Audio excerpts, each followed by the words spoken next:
সুপ্রিয় দর্শক, আসসালামু আলাইকুম। কেমন আছেন আপনারা? নিশ্চয়ই ভালো আছেন। আজকের ভিডিওতে আপনাদের সবাইকে স্বাগত জানাচ্ছি।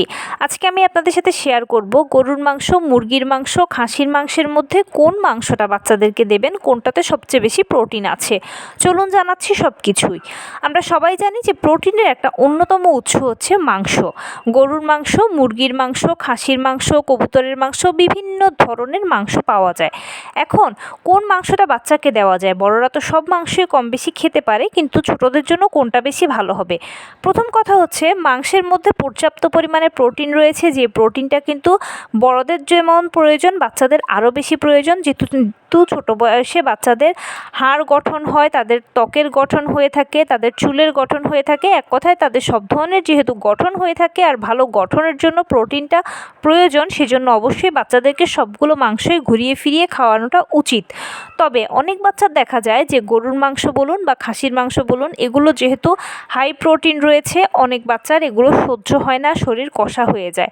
তখন সেক্ষেত্রে আপনারা বাচ্চাদেরকে মুরগির মাংসটা দিতে পারেন।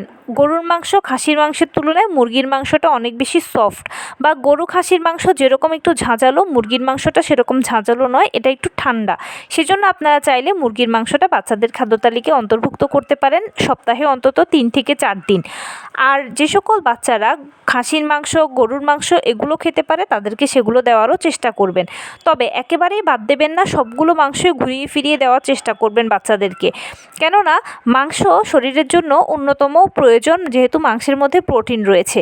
বিশেষ করে বাচ্চা মুরগি, বাচ্চা কবুতর এগুলোর মধ্যে কিন্তু পর্যাপ্ত পরিমাণে রক্ত হয় শরীরে, তাই বাচ্চাদেরকে এগুলো স্যুপ করে বা স্টু করে এভাবে দিতে পারেন।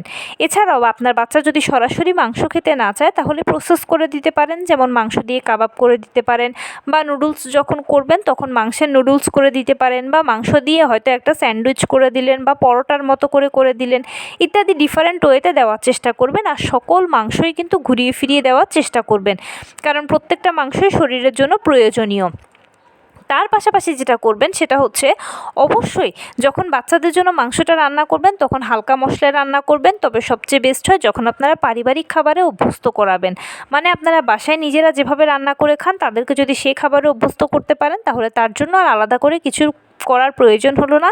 সে পারিবারিক খাবারে অভ্যস্ত হয়ে পড়লো, আপনাদের সাথে বসেই নিজে হাতে খেয়ে নিতে পারবে। তো এই ছিল আজকের ভিডিও। কেমন লাগলো বলুন। যদি ভালো লেগে থাকে ও হেল্পফুল হয়ে থাকে, তাহলে প্লিজ লাইক, কমেন্ট, শেয়ার করতে একদম ভুলবেন না। আর সেই সাথে আমার চ্যানেলটিকে সাবস্ক্রাইব করার বিনীত অনুরোধ রইল। পাশে থাকা বেল আইকনটি ক্লিক করে দেবেন, যেন আমি ভিডিও আপলোড করার সাথে সাথে আপনারা নোটিফিকেশান পেয়ে যান।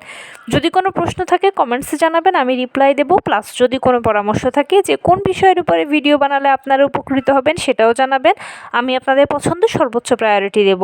ভালো থাকবেন, সুস্থ থাকবেন। আসসালামু আলাইকুম।